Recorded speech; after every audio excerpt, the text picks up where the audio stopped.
Meu nome é Nicole Ribeiro, e eu tinha 28 anos quando aprendi que, às vezes, a traição não chega como uma explosão.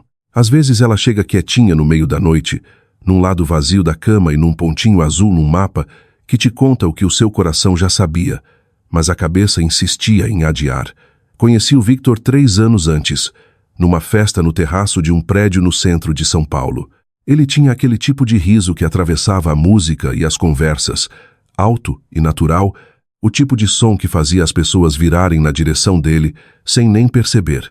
Eu estava ali com uma caipirinha morna na mão, observando ele atrair atenção sem esforço e pensando que ele parecia magnético.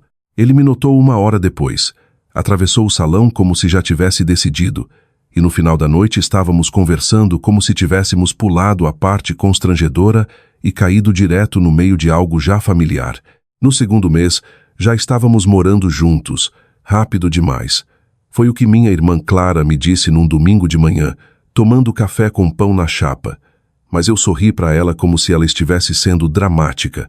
Eu tinha 28 anos, convencida de que química significava certeza, e certeza significava amor. Achava que sabia exatamente o que estava fazendo. O primeiro ano foi incrível. Cozinhávamos juntos nas noites de semana, transformando nossa cozinha pequena em algo quente e vivo. Pegávamos o carro e íamos para Santos porque um de nós falava em pastel de feira, e de repente estávamos na estrada com o tanque cheio e sem plano nenhum. Ficávamos acordados até às 3 da manhã falando de nada e de tudo. Aquele tipo de conversa que faz você sentir que está sendo vista de verdade por outra pessoa. Tinha noites em que eu olhava para ele do outro lado da sala e me sentia quase envergonhada de tanta sorte que achava que tinha. Depois veio o segundo ano, e com ele as pequenas rachaduras. Não dramáticas no começo, fissuras fininhas, fáceis de ignorar quando o amor ainda fazia a maior parte do trabalho pesado. O Victor começou a sair mais com os amigos da faculdade. Isso não me incomodava. Eu nunca fui controladora. Pelo contrário, sempre tive cuidado para não ser o tipo de namorada que faz o homem se sentir vigiado. Mas ele chegava em casa às 2 da manhã, cheirando a uísque e cigarro, com a camisa trazendo cheiro de bares onde eu nunca tinha sido convidada, e conversas das quais eu nunca participava. Quando eu fazia perguntas básicas, inofensivas, ele ficava afiado rapidinho. Como foi sua noite? Você não é minha mãe, Nicole. Esse tipo de resposta imediata, defensiva, como se eu tivesse cruzado uma linha invisível que ninguém tinha me avisado que existia. E toda vez eu deixava passar, não porque acreditava nele, mas porque odiava a tensão que vinha depois. Odiava o apartamento ficando frio por causa de uma pergunta simples. Então comecei a soltar as coisas antes que virassem briga. Dizia para mim mesma que aquilo era maturidade. Olhando para trás, talvez fosse medo. Talvez eu tentando preservar algo que já estava começando a inclinar. Então veio aquela noite de quinta, ou tecnicamente madrugada de sexta. Acordei lá pelas 3:30 da manhã e estiquei a mão pela cama sem abrir os olhos. Minha mão encontrou lençóis frios. Não era banheiro vazio, não era água vazia, era ido há horas, vazio. Sentei na cama e peguei o celular. Nenhuma mensagem, nenhuma chamada perdida, nada. A gente tinha um app de compartilhamento de localização no celular. Tinha sido ideia dele meses antes, depois que um amigo ficou preso no centro da cidade. Na época pareceu prático, até carinhoso. Então abri. O pontinho azul estava parado na Rua dos Pinheiros. Eu conhecia aquele endereço. A Verônica, ex-namorada dele, aquela que ele sempre descrevia como um capítulo fechado. Aquele dizia que era só fumaça sem brasa. Ela morava num apartamento perto da USP, e eu tinha passado por lá uma vez no começo do namoro, quando ele apontou do carro e disse casualmente que era onde ela morava. Só que ela ainda morava lá. E agora, aparentemente, os segredos dele também. Fiquei olhando para o pontinho por um bom tempo. Atualizei 1 vez, 2. Não se mexia. 20 minutos depois, continuava lá. O mais estranho foi o que aconteceu em seguida. Fechei o app, coloquei o celular para carregar, deitei de novo e dormi. Sem lágrimas, sem raiva, sem ligações, só sono.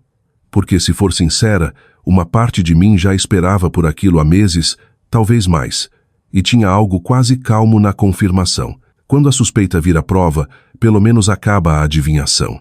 Acordei às 7 e mandei mensagem para o meu senhorio, o seu João. A gente sempre teve uma boa relação. Eu pagava o aluguel em dia, mantinha o lugar em ordem, nunca dava trabalho. Disse que tinha perdido as chaves e precisava trocar as fechaduras naquele dia. Falei que pagava extra. Ele respondeu em 5 minutos que mandaria alguém até o meio-dia. Depois liguei para Clara. Você tem caixas? Ela ficou em silêncio meio segundo. O que aconteceu? Te conto depois. Tem caixas ou não? Nicole, são 7 da manhã. Eu sei que horas são. Outra pausa depois. Tenho sim. Quantas? Quantas você puder trazer? Ela chegou 40 minutos depois de calça de pijama, tênis e um casaco jogado por cima de tudo. O porta-malas do carro dela lotado de caixas dobradas, fita adesiva e a cara de irmã mais velha que já sabia que tinha razão e odiava ter razão. No começo não falamos muito, só trabalhamos. As roupas dele do armário, os sapatos, os produtos do banheiro que tinham tomado 2 prateleiras, os livros. Ele gostava da imagem de ter mais livros do que eu já tinha visto ele ler. O perfume caro, os cabos de carregador, a pilha ridícula de bonés. Cada traço dele foi para dentro do papelão, como se estivéssemos desmontando uma versão da minha vida que tinha parado de ser verdadeira. A Clara estava lacrando uma caixa de sapatos quando finalmente perguntou: quer me contar agora o que aconteceu? Eu levantei o celular e mostrei o PIN de localização. Ele passou a noite na casa da Verônica. Ela congelou. A ex dele, a Verônica? Eu assenti. Ela olhou para a tela, depois para mim. Desculpa. Não precisa, eu disse. E o estranho foi que eu falei sério, não porque não dosse, mas porque a dor já vinha acontecendo fazia tempo. Aquilo era só a primeira vez que ganhava um nome. O chaveiro chegou às 11h45, um cara chamado Zé. Não fez perguntas. Trocou o trinco, a maçaneta e me entregou 3 chaves novas, até 12h30. Nessa hora, todas as coisas do Victor já estavam empilhadas direitinho na sala. 22 caixas etiquetadas com caneta preta. A Clara deu um passo para trás, olhou a pilha, depois olhou para mim. Você vai mesmo fazer isso? Vou sim. Quer que eu fique? Eu olhei para a porta, para as caixas, para a versão do meu futuro que acabara de ser embalada e encostada na parede. Não, preciso fazer essa parte sozinha. Ela me abraçou forte antes de ir embora. Um pouco antes das 2h, ouvi a chave raspando inútil na fechadura. Não encaixava mais. O Victor tropeçou para dentro 1 segundo depois, quando eu abri a porta. Estava com a camisa da noite anterior, o cabelo amassado de um lado, o rosto com aquele ar apagado de quem dormiu mal ou nem dormiu. Ele congelou quando viu as caixas empilhadas na sala. Que porra é essa? Eu estava sentada no sofá com uma xícara de café que já tinha esfriado, mas ainda segurava na mão. Ah, suas coisas. Ele piscou para mim como se esperasse o suficiente, a cena se rearrumasse em algo mais seguro. Nicole, onde você estava ontem à noite? O rosto dele mudou em tempo real, confusão para realização para defesa. Na casa da Lívia, disse. A gente estava bebendo e eu dormi lá porque não quis dirigir. Eu segurei o olhar dele 1 segundo, depois desbloqueei o celular, abri o app e virei a tela para ele. Tenta de novo. A cor sumiu do rosto dele. Depois voltou como raiva. Ele riu, curto e feio. Nossa, então agora a dona quer saber onde eu estava até às 4 da manhã. Eu coloquei o celular com cuidado na mesinha de centro e olhei para ele por um longo momento. E não mais. Ele franziu a testa. O que isso quer dizer? Quer dizer que eu não ligo para onde você estava. Não ligo para o motivo. Só preciso que você pegue suas caixas e vá embora. Por 1 segundo ele só ficou me olhando, e eu conseguia ver a descrença brigando com o pânico atrás dos olhos. Ele estava acostumado com brigas, com defesa, com o ciclo de sempre em que um falava algo afiado e o outro tentava amenizar. Não estava acostumado com isso. Não estava acostumado com frio. Você está louca, disse ele. Não aconteceu nada. Victor, eu não acredito em você, eu disse. Ele piscou. O quê? Aí eu quase ri de mim mesma, porque mesmo naquele momento eu ainda usava a linguagem de correção. Ainda falava como se isso pudesse ser consertado se a frase certa caísse no lugar certo. Eu me levantei devagar. Na verdade, não é isso. Eu não acredito em você. E sinceramente não importa mais se você está falando a verdade. Eu cansei. Ele foi até a porta da frente, provavelmente esperando sair dramaticamente e voltar depois que eu me acalmasse. Enfiou a chave na fechadura. Não virou. Tentou de novo, mais forte. Nada. Olhou para trás para mim com choque genuíno. Você trocou as fechaduras. É meu apartamento. Meu nome no contrato. Você não pode simplesmente me mandar embora. Posso sim. Você não está no contrato. Nunca quis estar. Lembra? Você disse que parecia permanente demais. Isso acertou em cheio. Ele me olhou como se estivesse vendo uma mulher diferente daquela que dividia a cama com ele. Cozinhava ao lado, esperava acordada, deixava as coisas passarem porque queria paz mais do que verdade. Bem, eu disse olhando para as caixas. Parabéns. Não é mais temporário. Pega suas coisas ou eu mando levar tudo para a calçada até hoje à noite. Os olhos dele marejaram então, o que quase me irritou mais do que se ele tivesse começado a gritar. Nicole, por favor, me deixa explicar. Eu te dei chance de explicar. Você mentiu primeiro. Eu não dormi com ela. Eu cruzei os braços. Eu não perguntei se dormiu. Isso o deixou imóvel. Talvez porque ele tenha entendido que esse era o problema de verdade. Não era nem só a Verônica. Era o reflexo, a mentira imediata, o instinto de esconder em vez de falar a verdade. Ele passou a mão no cabelo. Eu estava bêbado. Estava confuso. Ela me mandou mensagem que o cachorro dela tinha morrido. E eu fui lá ver como ela estava. Só isso. Para. O quê? Eu não quero a história, eu disse. Não quero as desculpas. Quero que você ligue para alguém e tire suas caixas daqui. Ele me olhou como se esperasse o suficiente, a ternura voltasse para a sala e o salvasse. Não voltou. Finalmente, com as mãos tremendo, ele pegou o celular e ligou para o amigo dele, o Léo, o mesmo Léo, que aparentemente não era onde ele tinha passado a noite. Eu ouvi a voz confusa do Léo no viva voz, depois a mudança de tom, quando ele entendeu o que estava acontecendo. O Léo chegou meia hora depois de legging e regata, cabelo preso, rosto limpo, o tipo prático de pessoa que lê um ambiente num olhar só e decide não piorar as coisas para ninguém. Deu uma olhada nas caixas, uma olhada no Victor e começou a carregar sem dizer nada. Mulher esperta. O Victor continuou tentando mesmo assim. Entre as viagens para o carro, ele ficava rondando a sala como se ainda esperasse encontrar a frase exata que me abriria. A gente pode pelo menos conversar na semana que vem, quando você estiver mais calma. Não, você está sendo cruel. Eu estou sendo clara. Eu te amo. Essa quase me pegou. Quase. Minha garganta apertou, e por um segundo perigoso eu senti o velho hábito subindo em mim. Aquele que queria amolecer, duvidar, abrir espaço para complexidade porque o amor nunca vai embora de uma vez só. Aí eu olhei para os sapatos dele perto da porta, para as caixas com o nome dele, para o vazio que ele tinha criado antes mesmo de eu embalar uma única coisa. Se fosse verdade, eu disse baixinho, você não teria passado a noite na casa da Verônica. O Léo me deu um olhar triste na última viagem, os braços cheios de uma caixa com as velas aromáticas que ele reclamava que eu comprava, mas sempre acendia quando queria que o apartamento ficasse aconchegante. Ele gosta mesmo de você, disse. Então não devia ter passado a noite na casa da Verônica. O Léo assentiu devagar, ajeitando a caixa no quadril. Justo. Quando a porta fechou atrás deles, o apartamento ficou em silêncio de um jeito que eu nunca tinha ouvido. Pareceu maior, mais vazio, como se eu tivesse tirado não só uma pessoa, mas uma trilha sonora inteira do lugar. Fiquei sentada no sofá talvez uma hora olhando para a parede onde a gente tinha uma foto emoldurada de uma viagem para Paraty. Eu tinha tirado ela de manhã. O furo do prego ainda estava lá, pequeno, feio e honesto. A Clara ligou lá pelas 5. Como foi? Ele foi embora. Você está bem? Estou. Sério? Eu olhei ao redor do apartamento. O suficiente. Isso provavelmente é choque, ela disse com carinho. Vai bater depois. Talvez. Quer vir para cá? O Brian está fazendo feijoada. A oferta quase me quebrou. Não por causa da comida, mas pela simplicidade.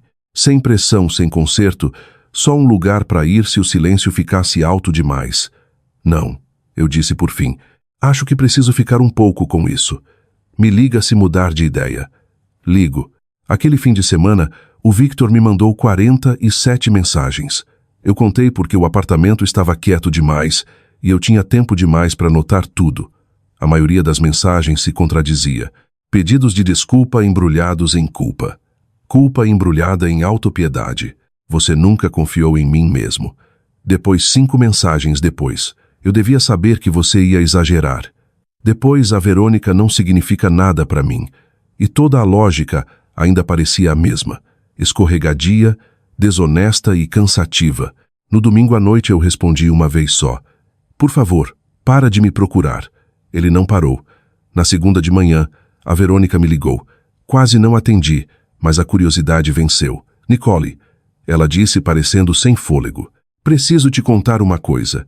Eu não preciso de nada de você. Por favor, só escuta. Não aconteceu nada.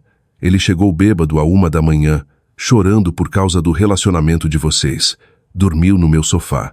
Só isso. Eu fiquei quieta um segundo. Depois fiz a única pergunta que importava. Por que ele não me contou isso? Silêncio. Exato. Porque mesmo que seja verdade, eu disse, e não estou dizendo que acredito em você, ele sabia como parecia e escolheu mentir em vez de ser honesto. Ela soltou o ar tremendo. Ele está uma bagunça agora. Não é mais problema meu. Eu desliguei e bloqueei o número dela. Naquela mesma semana, esbarrei na mãe do Victor no supermercado. A Patrícia sempre tinha gostado de mim. Costumava dizer que eu era a primeira namorada que fazia o filho dela parecer mais firme, mais centrado, mais ele mesmo. Ela tocou meu braço perto dos abacates e eu me virei para ver a simpatia já escrita no rosto dela. O Victor me contou o que aconteceu. Sinto muito. Obrigada. Ele está ficando comigo por enquanto, disse ela. Acho que ele sabe que cometeu um erro terrível. Eu peguei um abacate e apertei de leve com o polegar, fingindo que estava mais concentrada na fruta do que em manter a compostura. Espero que ele conserte as coisas. Ela hesitou. Tem alguma chance de vocês dois? Não. Eu disse baixinho. Desculpa, mas não. Ela assentiu, com a tristeza pesada nos olhos atrás dos óculos. Você é uma mulher boa. Espero que saiba disso. Merecia coisa melhor do que o que ele te deu. Foi o mais perto que cheguei de chorar. Não no apartamento, não na hora da briga, mas no setor de hortifruti com uma mulher que tinha me recebido em casa por 3 natais e agora confirmava baixinho que eu não tinha imaginado nada daquilo. 3 semanas depois, eu estava no centro com os colegas de trabalho comemorando o fim de um projeto horrível quando vi o Victor entrar no bar com a Verônica. Não estavam de mãos dadas. Não estavam se beijando. Só estavam juntos, rindo de alguma coisa enquanto entravam. E de algum jeito, isso foi pior. Não porque provava que estavam dormindo juntos, mas porque provava que ele tinha voltado direto para a mesma órbita que detonou nosso relacionamento no começo. Ele me viu quase imediatamente. O rosto dele ficou branco. Eu voltei para o meu copo. Claro que isso não o impediu. Nicole, disse ele quando chegou na mesa, voz baixa, cuidadosa. Isso não é o que parece. Eu não me virei. Você pode fazer o que quiser. A gente não está mais junto. Só não quero que você pense. Eu não penso nada, eu disse. Não penso em você de jeito nenhum. Isso era mentira, mas foi bom falar. O suspiro curto e afiado dele me disse que acertou exatamente onde precisava. A Verônica ficou um passo atrás dele, parecendo envergonhada do jeito que as pessoas ficam quando a realidade finalmente alcança a história que contavam. Aí o Victor, pela primeira vez em semanas, fez algo útil de verdade. Deu um passo para trás. Um dos meus colegas, o Jota, soltou um assobio baixo depois que eles foram embora. Aquele era ele. Era. Caramba, você escapou de boa. Eu sei que estou melhor sem ele. Eu dei um gole na cerveja. Eu também sei. E o negócio era que eu sabia mesmo. No segundo mês, eu estava melhor do que bem. Melhor do que esperava. Sinceramente, a primeira semana foi choque. A segunda foi raiva. Depois disso veio o espaço. E no espaço eu comecei a me ouvir de novo. Comecei a correr de manhã, antes do trabalho. Não porque estava tentando virar um daqueles montagens de coração partido em que as pessoas reconstroem a vida com academia e vingança, mas porque meu corpo queria movimento mais do que ruminação. Peguei o violão de novo. Depois de quase 2 anos fingindo que estava ocupada demais para sentir falta dele, saí em alguns encontros de app que não deram em nada, mas pelo menos me lembraram que o mundo era maior que um apartamento e uma traição. Mais importante, o lugar em si mudou. Mudei o sofá de lugar, comprei lençóis novos, troquei as artes nas paredes, doei a caneca que o Victor sempre usava, recuperei espaço nas gavetas. O apartamento parou de parecer um palco compartilhado, onde eu esperava alguém voltar para explicar o final. Começou a parecer meu de novo. A Clara veio num sábado com comida tailandesa e um pacote de cerveja. Você parece bem, disse ela, me estudando do sofá. Eu estou bem. Nenhum arrependimento? Eu pensei enquanto abria uma cerveja. Nenhum. Ela roubou um rolinho primavera da minha caixa. O que você acha que teria acontecido se tivesse tentado consertar? Eu não respondi logo porque tinha me feito essa pergunta mais de uma vez, geralmente tarde da noite, quando a memória fica sentimental e começa a editar as coisas para parecerem mais suaves do que eram. Eu ainda estaria me perguntando, eu disse por fim, toda vez que ele saísse, toda vez que atrasasse, toda vez que o celular dele acendesse e ele virasse a tela, eu ainda estaria checando o app de localização às 3 da manhã. Isso não é relacionamento. Isso é uma prisão que eu estaria construindo para mim mesma. A Clara assentiu. Você fez a coisa certa. Eu sei. Você parece certa. Pela primeira vez em muito tempo eu disse, eu estou. A última notícia que tive do Victor veio 4 meses depois do término. Um amigo em comum comentou que ele e a Verônica tinham ficado sérios rápido, até morado junto, e depois explodiram de forma espetacular 2 meses depois, quando ele pegou ela mandando mensagem para outro tarde da noite. A ironia não me escapou. Eu não me senti vingada, não me senti triunfante. Só me senti distante daquilo, como ouvir fofoca de personagens de uma série que eu assistia antes e já tinha parado de me importar. Naquela noite eu deletei o número dele do celular de vez. Devia ter feito isso meses antes, mas tinha algo de final naquilo que eu não estava pronta até então. O último fio cortado, a última saída de emergência selada. Dormi melhor aquela noite do que em anos. Nenhuma parte de mim esperando mensagem, ligação, batida na porta, explicação, pedido de desculpa, reversão. Nenhuma parte de mim se perguntando onde ele estava, com quem, ou se um pontinho no mapa confirmaria o que meus instintos já sabiam. Só silêncio. E nesse silêncio, algo que parecia muito com paz. Na manhã seguinte fiz café e sentei na varanda, enquanto o sol nascia por cima dos prédios. Meu celular ficou no bolso, virado para baixo, irrelevante. Pela primeira vez em mais tempo do que eu conseguia medir, eu não tinha absolutamente nada para checar. Ninguém para monitorar, nenhuma história para decifrar, nenhuma mentira para preparar, só eu, amanhã e uma vida que era completamente minha de novo. E foi perfeito. Se você está passando por algo parecido, lembre-se. Às vezes o maior ato de amor próprio é escolher a verdade, mesmo quando ela dói. Você merece um amor que não precise de pontinhos no mapa para ser real.